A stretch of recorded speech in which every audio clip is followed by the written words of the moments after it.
ada hal-hal tertentu urusan Papua itu harus didiskusikan dan diselesaikan di Jakarta. Di Jakarta. Setuju nggak setuju kita? Iya. Kita nggak berdebat di situ, tapi harus ke Jakarta. Atau ada persoalan di Papua yang diawali dari Jakarta. Jadi kita harus datang ke titik apinya, misalnya kayak gitu. Oke.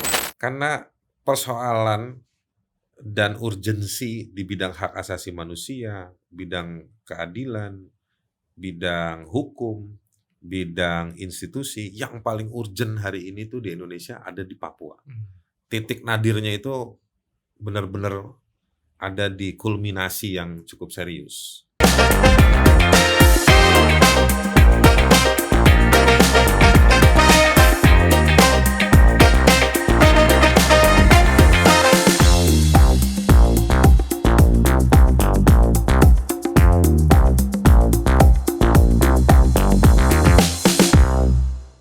Selamat datang di Nah Ini Podcast bersama saya Manuel Simbolon dan rekan saya. Saya Timotius Lubis. Hari ini kita sudah Away days bertandang lagi, laga tandang. Hari ini laga tandangnya agak bahaya. Nggak boleh main di home ya. Nggak boleh bang, spesialis tandang kita memang. Nanti kayak Arema juga kali ya. Kalau itu partai usiran bang. Hashtag Kanjuruhan. Oh iya. Hashtag Kanjuruhan. Kita kedatangan nih, udah bukan kedatangan, kita datang. Kalian datangin aku. Iya. Kami datang ke tempatnya Bang Haris ini. Ya. Ngobrol-ngobrol dulu ceritanya. Kemarin sudah pernah ngobrol, ketemu di Senayan Bang ya kita. Iya, nongkrong lah, ngopi, cerita-cerita. Senayannya mana dulu nih? Apa sih itu? Warung kopi lah. Kafe yang banyak politisi lah. Oh gitu ya? Gak ada Bang. Gue lihat gak ada foto modelnya situ. Oke. Tadi itu ketemu cerita banyak, seru sama Bang ini. Dulu kan ngikutinnya di TV aja kok Bang. Iya. Ngikutin tiap, asal ILC ya kan? Itu kita ketemu, kalian mau bikin acara, nggak jadi acaranya ya? Jadi Bang. Oh jadi, tapi yang nggak jadi gue diundang. Abang bilang abang ini nggak bisa. Oh iya benar. Mungkin pas sudah ini kali. Karena Kalmahera kan. Oh. Kalmahera. Enggak, waktu itu lagi rame-rame soal kasus. Iya. Ya, periksa. Nanti kita omongin kalau kasusnya itu. Iya. Oke, udah kita sudah ada Bang Haris di sini. Gimana Bang? Sehat, lancar. Sehat, alhamdulillah. Kemarin pas sama Mamat kami ini juga pas podcast sama Mamat kami sempat bahas juga itu. Mamat yang penakut dia. Bang Mamat ini ditantangin nih Bang. Kemarin sih dia janji datang Bang katanya Bang. Ya, pas sidang. Datang nggak dia? Enggak ada dia. Hilang. Mamat Gun Shop. Aduh, Mamat Gun Shop ini susah. Mamat ini udah keliling untuk kampanye investasi. Hilirisasi. Teman-temannya udah penguasa semua kayaknya. Abang Bahlil gitu ya. Makin tenar, jadi makin direkrut. Punya pengaruh. Kalau ganti rejim dia masuk ke penjara itu. Hati-hati Bang Mamat ya. Sama rejim ini aman, begitu ganti rejim dia kena. Waktu abang tinggal 160 hari. Udah dihitung. Pintar-pintar lah memilih sekarang lah. Memilih cantolan.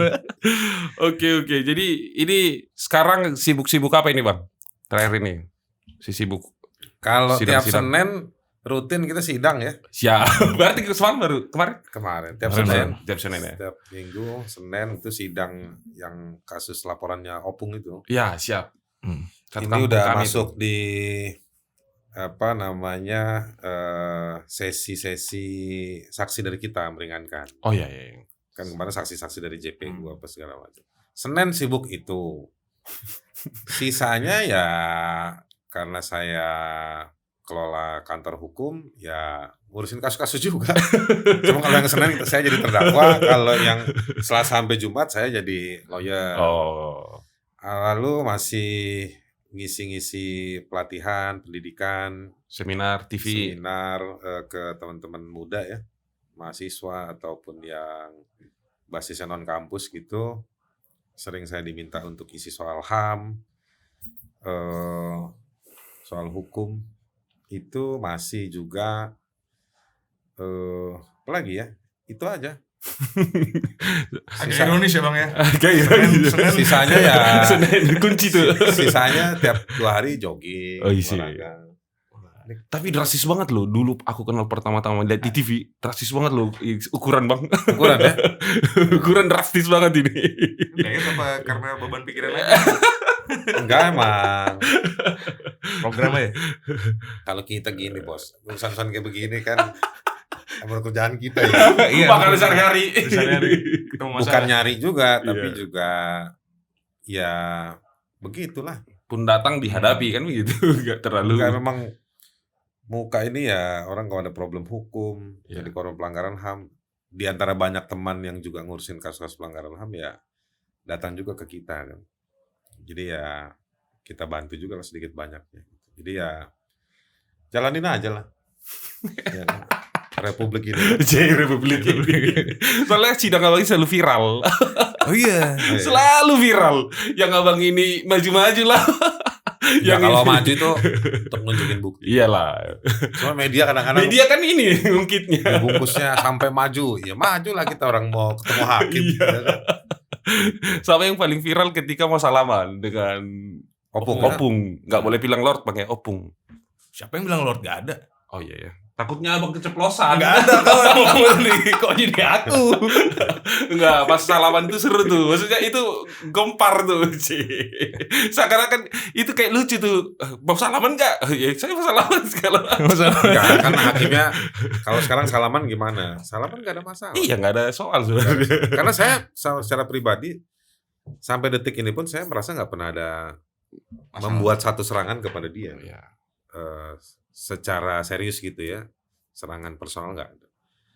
Kita ini kan senior saya podcast kayak begini ini yang saya bikin sama Fatia sama Owi itu yang mewakili 9 organisasi itu kan ceritanya bicara soal ruang publik, terutama ruang Iya. publik yang ada di Papua, kekayaan sumber daya alam, Benar-benar. praktek bisnis yang diduga melibatkan sejumlah pejabat publik. Jadi ya haruslah dibahas itu. Masa kita giliran ngebahas pejabat publik hanya untuk muji-muji dan nungguin dia bagi-bagi beasiswa. Ayo gitu. Ya kan? Kita kan bukan Dora the Explorer. Namanya warga itu ya harus mencurigai, mengkritisi. Ya, benar. Ya kan? Kalau memang sampai harus di titik dia menghina produk kebijakan publik atau keterlibatan pejabat publik ya bukan sebagai tujuan tapi sebagai sebuah konsekuensi ya kita harus berani di situ. Iya. Ya kan? Tinggal kalian aja nih generasi kalian nih gimana. Generasi kita Generasi sih. kami siap. Nyalek sih Siap. banyak ya. Nyalek banyak. Udah Abang mulai nggak nyalek, banyak. abang nggak nyalek ini. Siapa? Abang. Partai mana yang mau makan? Ada aja bang, siapa tahu ya kan. Tapi denger-denger gini, abang juga dulu katanya pernah ditawarin masuk parpol. Kalau partai-partai di pemilu yang lalu ya, pemilu-pemilu Ya. ini udah enggak. Udah enggak ya? Dua pemilu-pemilu yang kemarin tuh ada aja yang ngajakin. Ada yang ngajakin, ada yang ngonsepkan, ada yang siap ngedanain gitu-gitulah. Tapi memang ada pernah nggak terbersih di pikiran abang mau masuk parpol? Kalau mikir sih pasti kan gampang ya. Kalau Maksudnya dipikirin terbersih- serius tuh enggak. Terbersih aja gitu. Cuma apa namanya? Kalau ya pas ditawarin kan tuh jadi mikir juga dong. Jadi Memikir tuh maksudnya bukan mikir dalam arti bener mau masuk terus Iya. kepikiran 3 hari nggak bisa makan gitu enggak. Cuman kurus. ya mikirnya misalnya, kalau gue masuk partai ngapain, bisa apa, ya kan kayak gitu-gitu. Atau bikin partai bang? Itu lagi disiapkan. Sih. Aku siap lah jadi apa departemen Tapi kita ini. ikut di pemilu New Zealand aja. Beda basis. Kita sebenarnya udah ada nih dapil. konsepnya. Apa? Buat bikin parpol tadi. Konsep apa? Parpol apa? Kasih tau lah. Iya aku. Oh, kalian udah ada. Oh, enggak ada bang. Enggak, kalau aku bilang ada bang. Oh jangan. Belum. Tapi kayak gak bisa ikut pemilu sih bos. Enggak, gini juga. Kalian tahu itu kan sistem apa nih kalau yang Bitcoin tuh? Oh iya. Sistemnya apa namanya? Blockchain. Blockchain itu. Blockchain itu kan sebetulnya bikin komunitas dari kita ke kita. Betul. Ya kan? Misalnya kayak banyak teman saya ada yang pedagang kopi itu di Sumatera Barat itu. Dia menggunakan blockchain itu untuk berkomunikasi dengan petani sampai pembeli. Jadi dari hulu ke hilir dengan pakai blockchain. Jadi ada komunitasnya di blockchain itu. Yang nggak bisa diintervensi, dilihat, diketahui sama orang di luar. Nah, peluang cara berpikir seperti itu sebenarnya sedang berkembang hari-hari ini. Iya. Ya negara mau dengan urusannya sendiri ya udahlah gitu. Tapi kami juga bikin juga keasikan kami. Sur-sur sendiri itu. Ya kan? Sur-sur sendiri itu. Nah, sur-sur sendirinya itu mereka bikin juga anak muda ini. Iya, iya. Gitu. Jadi palingan ya berurusan sama negaranya ketika menggunakan jalan raya, Oh iya. KTP, ya kan lampu merah. Mau kawin. Bahkan soal baju aja mereka berani bikin pasar sendiri tukeran baju bekas kayak gitu. Jadi sebetulnya kreativitas kalau ada istilahnya di Aliansi Masyarakat Adat Nusantara itu begitu. Kalau negara tidak akui kami juga tidak akui negara. Balas balik. Iya kan? Nah, jadi kalau negara nggak mau ngurus, warga akan ngurus sendirinya. Jadi lama-lama ketika negara ya sebagai sebuah organisasi kekuasaan dimonopoli Iya. oleh segelintir orang hanya untuk melayani dan meladeni kepentingan mereka aja, warga negara yang lain yang nggak punya akses, nggak punya power, nggak punya bargaining di nomor 7, nomor 8 kan, ya si warga ini nanti akan nyusun ininya sendiri Pak, organisasinya sendiri. Gitu. Dan ketika itu anak muda jumlah penduduk tambah banyak, kalau negara mau ngintelin intervensi udah makin banyak, Iya. kolaps sendiri itu penguasa nanti. Jadi satu-satunya jalan kita balik ke pemikiran-pemikiran cerdas yang dulu pernah dibahas oleh para pendiri bangsa. Ya, kalau Bung Hatta bilang ya negara itu pelayan, jadi dia harus ngelayani semua tadi itu. Bikin sistem organisasi ini menghasilkan sistem yang melayani semua orang, bukan membangun excuse, ya kan? Iya. Bilangnya ngelayani, ya kan? Bikinlah deh keretanya kependekan. Ya paham lah, ini karya anak bangsa loh. Gimana? Siapa nama anak bangsa itu? Kenapa dia bikin kependekan? Kok kurang panjang kan? Iya. Nggak punya apa sentimeter. Kan pertumbuhan itu bisa datanya dari rumah sakit, Bos. Iya, Berapa orang tumbuh lahir datanya. Ya. BPJS kan juga udah keluarin duit buat ngambil data-data orang pasien itu, ya kan? Yang duitnya nggak balik-balik itu BPJS itu. Kita bayar tapi nggak balik-balik. Iya, susah lagi banget sekarang Susah. BPJS. Iya. Ini berapa tahun lagi nih bikin podcast mesti wajib BPJS lagi. Kita asuransikan ya. Udah terdaftar. Dia bilang mesti bahas HAM dan Papua. Iya. Udah gak sabar ya. Enggak, itu dia bilang.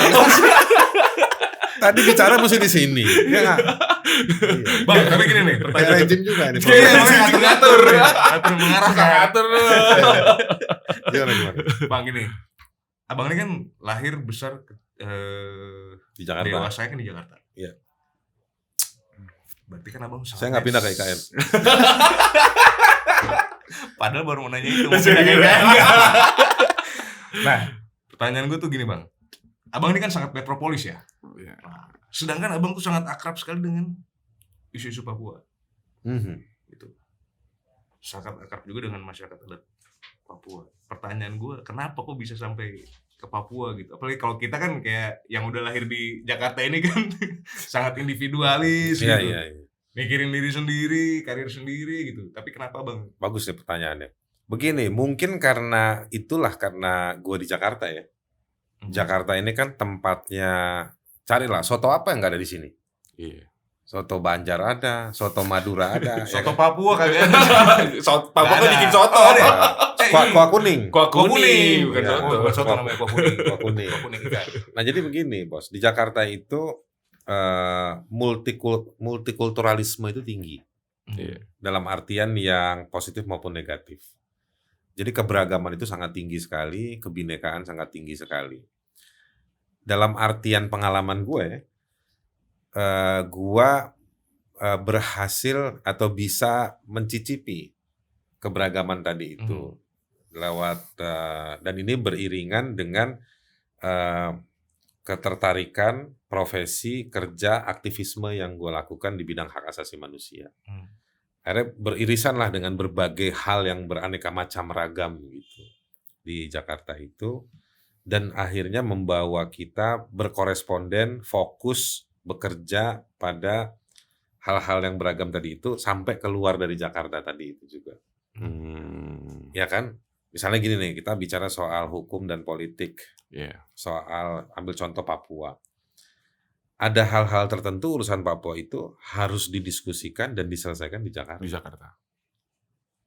Setuju nggak setuju kita? Iya. Kita nggak berdebat di situ, tapi harus ke Jakarta. Atau ada persoalan di Papua yang diawali dari Jakarta. Jadi kita harus datang ke titik apinya, misalnya kayak gitu. Oke. Jadi Jakarta ini memberikan kesempatan untuk itu. Itu satu. Yang kedua, kenapa Papua? Menurut gua bahasa gampangnya gini, gue selalu tanya, kenapa Papua itu berapa kali? Gue akan bilang, karena persoalan dan urgensi di bidang hak asasi manusia, bidang keadilan, bidang hukum, bidang institusi yang paling urgent hari ini tuh di Indonesia ada di Papua. Titik nadirnya itu benar-benar ada di kulminasi yang cukup serius. Yang juga kalau nggak diselesaikan punya dampak yang serius juga. Gitu. Nah, jadi kita harus kasih perhatian lebih pada soal Papua. Kita nggak bicara soal merdeka Papua atau Papua tidak merdeka. Merdeka atau tidak merdeka, pertanyaannya tetap sama. Memperbaiki justice, keadilan, memperbaiki soal kondisi kemanusiaan, kesejahteraan tetap dipertanyakan. Nah, jadi kita harus kasih perhatian lebih. Nah, di fase-fase awal perhatian lebih itu adalah bagaimana kita mau mengungkap. Karena ini kan jomplang ya di Papua. Apa yang nggak ada, bos? Di dalam tanahnya bagus, di atas tanahnya bagus. Jadi, dan kualitasnya, kalian pernah ke Papua? Saya pernah, Bang. Pernah makan sayur-sayurannya nggak? Pernah, Bang. Segernya minta ampun. Enak, Bang. Aku Abang pertama saat kali ke Papua kapan? Apa? Pertama kali ke Papua kapan? Wah, udah lama. 90-an kali ya. 2000-an awal. Ya 2000-an awal. Otsus pertama. Ikan ya. Ya sebelum Otsus itu. Oh, itu. Ikannya enak. Iya, seger-seger. Gitu. Orangnya baik-baik. Iya. Nah, jadi ikannya, kayunya, isi dalam tanahnya, ya kan? Itu luar biasa semua. Tapi kondisi orang asli Papuanya cukup mengkhawatirkan. Iya. Bahwa orang asli Papuanya ada yang jadi bandit karena dia korupsi, berbisnis secara ilegal dan lain-lain, itu ada lah. Setan sama malaikat ada di mana-mana, ya kan? Gitu.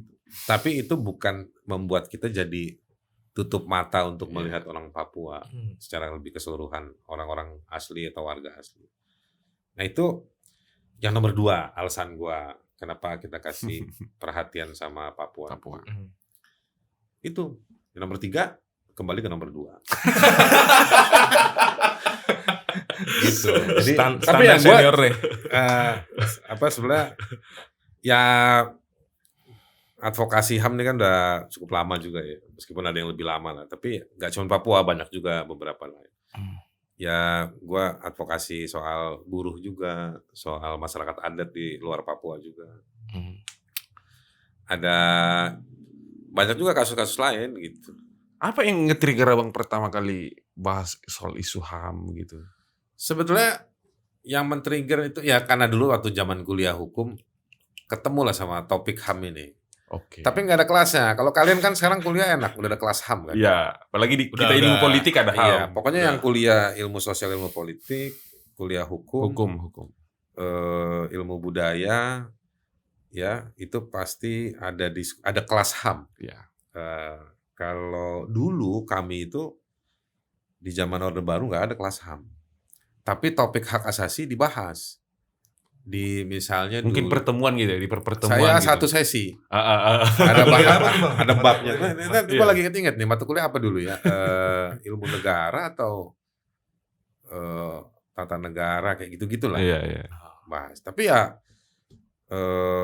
dulu gue ketemu topik itu, akhirnya gue cari tahu sendiri. Oh, belum ada Google tuh, Bang. Belum. Yang ada Harmoko dulu. Google nggak ada. Hari-hari. Jadi kita belum cari, Harmoko udah bicara. Pagi dia bicara, malam dia bicara. Ya kan? Nah, berjalan. Kalau nggak Harmoko, Murdiono. Yang dulu. Nah, jadi gue cari-cari sendiri, tim ke dosen-dosen gue. Siap. Nah, Jadi Tapi dosen abang saat itu ada yang memahami sekali HAM. ada Juga yang mengerti. misalnya Prof Haryo Mataram, tentara Oh dia. iya. Tentara. GPH Haryo Hukum Mataram. humaniter tuh bang. Humaniter. Ada bukunya bro. Ada. Legend. Itu profesor kami dulu. Oh iya bang. Iya. Nah, dia itu punya sejumlah asisten ahli lah ya, yang dia didik untuk mendalami soal humaniter. Kebetulan gue deket sama asisten-asistennya Pak Prof Haryo. Nah, mereka bicara atas nama hukum internasional. Oh. Banyak lah gue diskusi di situ. Nah, orang-orang inilah yang dulu cekokin gue soal HAM nih. Tapi orang ini di mana sekarang? Bang? Orang waktu itu mereka masih muda. Mereka ada. Masih ada HAM satu, sekarang. ada satu yang udah meninggal, Prof Oh. Fadila Pak Fadila Agus. Oke. Orang-orang ini asik-asik bos. Makanya mereka kalau Fadila Agus bercandanya sama gue gini. Makanya deh kita ngomongin hukum internasional aja pusing di Indonesia katanya gitu. Nah, dia ngajarin tuh soal HAM internasional. Logiknya, dia ajarin logiknya. Soal isinya, teknis pasalnya, apanya segala macam, dia suruh kita belajar sendiri. Oh, oke. Nah, jadi ada beberapa asisten itu, gue dekat sama kurang lebih 3-4 orang dari asisten-asisten tim peneliti ahlinya si Prof Haryo. Nah, gue ikut juga kuliahnya Prof Haryo. Dan gue cari-cari juga. Kebetulan akhirnya masuk juga ke fase-fase sedikit banyaknya topik HAM ini terbuka secara nasional kan. Iya. Karena itu era-era tahun 96, 97. Udah mulai lah. Transisi lah. Tambah rame di 98. 98. Di 98. Dan gue dulu kalau pulang kuliah suka lewat kantor YLBHI. Oh. Kalau pas gue lagi bawa motor nggak naik bus, gue akan berhenti. Singgah. Suka berhenti sebulan sekali tuh ngambil leaflet. Oh. Ngambil leaflet baca, misalnya ICW kan kantor di situ juga, Indonesian Oke. Corruption Watch Iya, tuh. iya, dulu. Soal harta-hartanya Soeharto, ya kan, hasil korupsi kayak gitu-gitu, apa segala macam. Nah itu gue suka ambil dulu.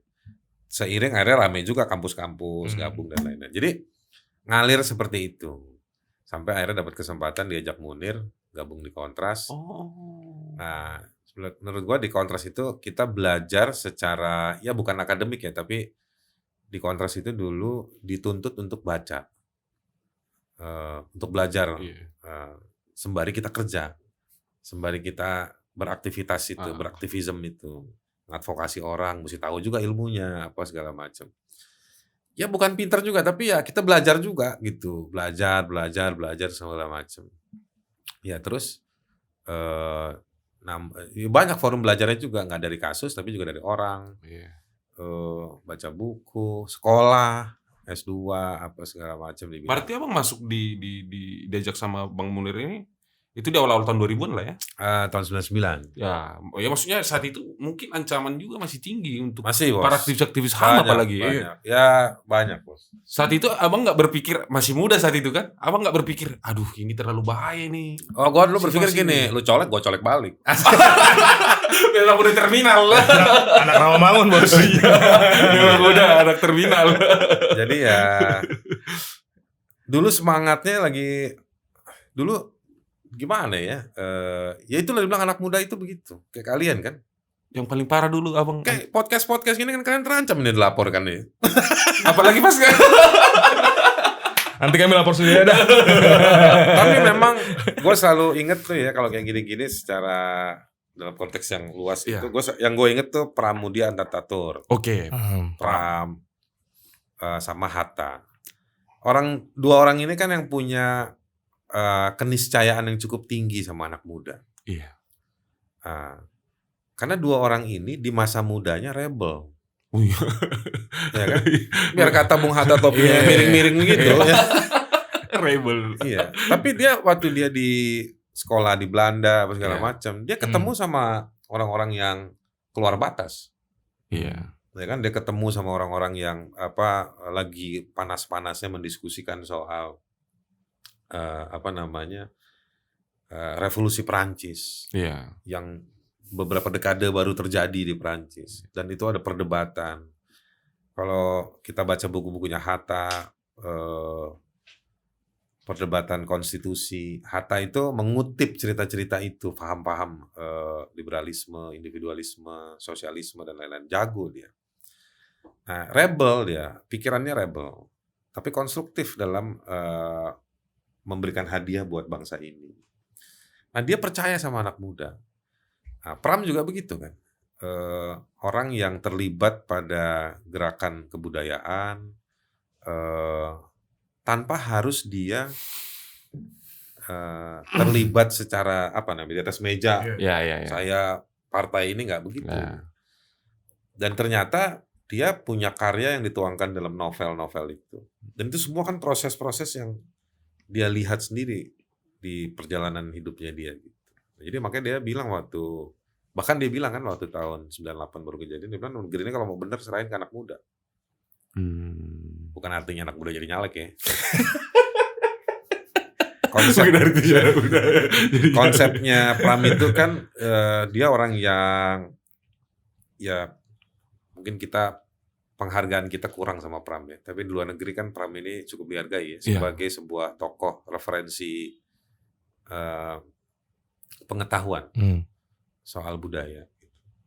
Nah, jadi kalau di novel-novelnya kan menggambarkan soal bagaimana perilaku. Iya. Kalau Mokhtar Lubis kan dia nulis kan manusia Indonesia, ciri-cirinya. Nah, kalau orang zaman sekarang bilang ngehe-ngehe Indonesia, ditulis sama Mokhtar Lubis kan. Mokhtar Lubis. Nah, kalau Pram itu dia menggambarkan dalam satu Imajinasi. dia menulis satu novel yang membawa kita berimajinasi 3 Iya. dimensi tentang tentang babakan-babakan yang ada dalam buku-bukunya si Pram itu, novel-novelnya. Asik kalau baca. Jadi kangen deh baca novel. Baca novel-novelnya Pram. Nah, jadi itu semua kisah-kisahnya si Pram misalnya. Banyak kisah-kisah orang muda kan. Iya, betul, Bang. Yang dihina, artinya dia paham betul. Nah, balik ke topik kita tadi tuh ya soal orang muda itu. Jadi gue pakai 2 contoh ini untuk meyakinkan diri gue untuk bicara sama orang, dan gue suka gitu ya bahwa anak muda itu penting. Nah, kalau tadi ditanya waktu itu nggak takut segala macem, ya mungkin itu kali karena alamiahnya anak muda. Anak muda itu sebenarnya bukan takut. Anak muda itu nggak punya referensi, nggak punya referensi untuk takut. Iya. Nggak ada referensi untuk takut. Bukan berarti semuanya berani. Takut. Misalnya lu lagi kumpul anak muda, lu lemparin ular kobra, kabur semua kan. Iya, mau dituang. Tapi yang gue maksud takut tuh bukan di hal-hal seperti itu. Oke. Anak muda bisa merasakan sakit, dicubit atau segala macam. Tapi anak muda itu ketakutan akibat dari pilihan tindakan. Nah, itu mereka nggak punya referensi banyak. Sampai di situ juga bukan berarti kita dorong anak muda yang harus menata negeri ini, nggak juga. Oke. Tapi anak muda perlu dikasih kesempatan untuk aktif mewakili warga. Jadi harus berotot dulu dia, berlumur pengalaman, dan dia berotot. Jadi yang gue bilang bahwa serahkan ini kepada anak muda, gue menafsirkannya adalah berikan kesempatan seluas-luasnya kepada anak muda. Bukan direkrut untuk jadi CSR BUMN ya. Bukan itu ya, bos. Bisa juga ya. Cilutukannya bahaya banget. Pantesan, Nen. Ya kan? Tapi keren. Atau direkrut jadi pengusaha sukses UMKM di kabupaten tertentu gitu. Bukan. Iya. Tapi yang gue maksud adalah anak-anak muda itu dikasih ruang untuk berekspresi, memberdayakan kreativitasnya atau pembelaan mereka terhadap isu. Kan anak muda ini sebetulnya kan lagi ngebela orang. Iya. Betul. Ya kan? Lewat gerejanya, lewat pengajiannya, lewat klub hobinya. Iya. Mereka ada ruang-ruang berbagi itu. Karena itu manusia, bos.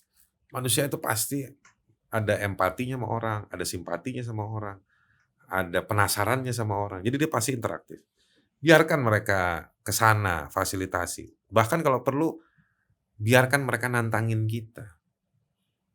Kita ngajak untuk berdebat konstruktif. Nggak perlu sepakat, Pak. Iya. Tapi tapi buka ruang diskusi itu. Nah, itu asik. Saya suka sama anak muda yang misalnya menurut saya nih ya, yang berani ngelawan, argumentatif, bukan nunduk-nunduk aja kayak Bukan siap kanda aja Bang ya. oh dulu. Siap kanda, Celutukannya nih, celutukannya. siap kanda tapi tangannya megang map siap kanda. Proposal. Siap kanda. Mohon arahan gitu ya. Nah, Sebel banget. itu. Jadi kalau ada junior udah bilang siap kanda, jangan dibalas lagi WA-nya. Langsung blok aja. Iya, Udah ketahuan. nggak usah. Nah, yang kayak gitu-gitu, Bos. Oke. Nah, itu mungkin gue dulu waktu muda tuh begitu kali ya. Kalau gue refleksi tuh begitu. Tapi emang dari orang tua Bang, atau dari keluarga, pernah nggak di awal-awal Abang meniti karir di sini? Janganlah kerja di situ atau di bank Di lah, di bidang ini pemerintah, gitu di apa PNS lah. Ada, Bos. Namanya Bikin orang polisi tua lah ya. gitu. Ya mungkin lah ada titik-titik tertentu yang orang tua lihat kita kan masih kucel aja ini. Masih dekil aja. Belum penting, Iya. belum penting. Iya kan, Belum ada. Perawatan. Biasa itu, Pak. Nah itu Biasa. tantangannya menurutku gini Bang, itu tantangannya hari ini teman-teman saya yang seangkatan, seumuran lah, segenerasi saya, tantangannya kebanyakan, apalagi kami yang dari daerah ya, yang kultur budaya itu sangat kuat, Betul. sehingga apa kata orang tua itu kadang kita beban pikiran Bang. Iya. Jadi itu menjadi tantangan sebenarnya dari teman-teman. Tapi menurutku apa yang Abang sampaikan juga menarik juga karena kayak tadi kita sebelum take podcast ini kita cerita soal ada teman kita juga yang terlalu berani mentalnya yang kayak tadi kan. Maksudnya itu juga Mau jadi wali kota itu. Iya. Yang kata Bang ini agak Kalau lain kayak gitu gimana Bang? Agak lain gitu. Ya, Anak muda yang mau jadi wali kota tuh. ya kawan kita itu ya. Iya. Dia nonton lah video ini nanti. Iya, harta sih dia nonton Iya. Kalau nonton. Sebut aja namanya. Kalau itu kejauhan kayaknya. Enggak begini, berani itu bukan berani itu jadi pejabat. Saya tuh gua itu khawatir anak muda itu orientasinya hari-hari begini cuma 2 atau 3 ya. Ya, Kaya, tenar atau jadi pejabat. oke. Nah, itu semua tiga-tiganya saling terkait. Iya. Modal bagi yang 2. Kita simulasi lah ya. Iya. Kalau dia tenar, dia gampang jadi pejabat. Iya. Iya. Kalau dia gampang jadi pejabat, dia sudah jadi pejabat, gampang dia cari uang. Apa nggak cari uang Betul baru nggak, Sep? jadi pejabat Bang? Bisa juga. Tinggal ditukar ya. Ada juga yang pengen kaya, kalau udah pengen kaya, dia bisa nanti gampang jadi pejabat. Oh iya. Nah, nanti kalau udah jadi pejabat, pasti tenar. Nah, anak muda itu kena secara alam bawah sadarnya, gue suka ngelihat sekarang, mereka kejebak pada 3 hal itu. Oke. Kayak lingkaran setan jadinya. Kayak lingkaran setan. Nah, balik ke pertanyaan Timo tadi tuh, soal bagaimana nih kita nih? Sabar, Bos. Kalian kan nggak di aktenya kan nggak ditulis kapan mati. Iya kan? Siap Bang, enggak Bang. Ya kan? Kayak ada yang ngejar setoran aja. Siap Bang. Nah, jadi kalian jalani aja Siap. kesempatan begini. Gue udah alamin ya umuran kayak kalian anak muda. Nah, di atas umur 40 opsinya nggak terlalu banyak, Bos. Oke. Opsinya nggak terlalu banyak. Di atas umur 40 yang kalian lakukan adalah hasil apa yang kalian tunaikan di umur 20 sampai umur 40. Ya. Paham nggak maksudnya? Paham Bang? Di atas umur 40 kalian akan mengerjakan apa yang sudah kalian kerjakan Iya. di 20 tahun terakhir. Macam-macam, entah gaya pengaruh 20 tahun yang lalu atau pekerjaan atau lingkungan ngobrol, nongkrong dan lain-lain. Itu kalian nggak punya banyak opsi untuk merubah atau berubah. Nah, bisa, bukan nggak bisa, bisa. Tetapi referensi kalian nanti di umur yang mulai mapan tadi, umur ya, mulai mapan itu dari yang muda. Jadi waktu muda itu tunaikan hal-hal yang berguna buat otot, pikiran dan hati kita. Jangan mengerjakan melulu hanya untuk perut, Pak. Paham nggak maksudnya? Paham Bang. Nah, jadi dia harus berbagi bahwa untuk perut itu penting karena untuk ya kalau nggak makan mati besok, kalau nggak dapat uang nggak makan Iya, kita nggak mati. mati, betul. Itu iya, Iya.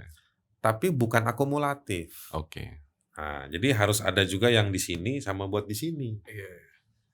Asupan buat pikiran sama asupan pemikiran, bukan pikiran, pemikiran dan juga tabul rasa sebagai warga ini harus dibangkitkan, diyakinkan. Mm-mm.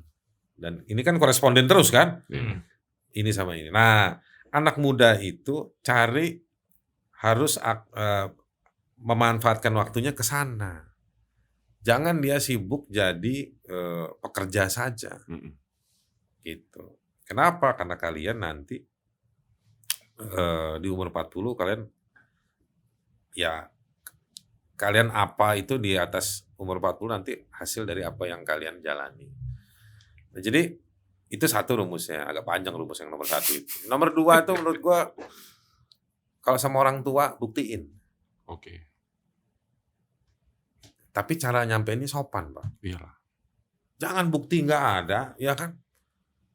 Udah datang ke rumah argumentasi sama orang tua kayak kampanye dari caleg.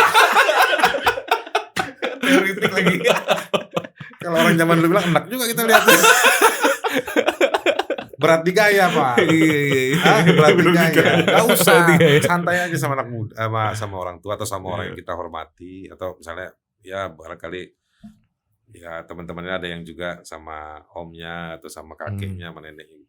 Tapi sama yang dihormati itu yakinkan bahwa apa yang kalian kontribusikan sama kami akan kami jalankan ke depan untuk pilihan-pilihan yang seperti apa.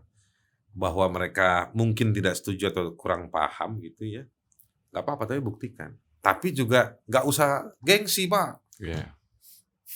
Lu awal ini kalau Mati kena gengsi ya, Pak. jangan juga. Tapi emang kalau udah waktunya harus koreksi, harus Iya. diskusi, banyak ngobrol, juga datang sama orang tua diskusi. Jadiin teman lah orang tua itu. Soal otot dan berlumuran pengalaman tadi itu, yang penting itu kalau orang bijak tuh selalu bilang di mana-mana. Kalau mau tahu orang, lihat dia ketika nangani masalah. Warga sekarang hanya punya pilihan-pilihan calon-calon yang memang lahir dari satu lingkaran atau lingkaran-lingkaran oligarki. Iya. Karena partai-partai itu punya koneksi dengan oligarki. Benar. Secara formal maupun tidak formal. Secara person maupun secara grup.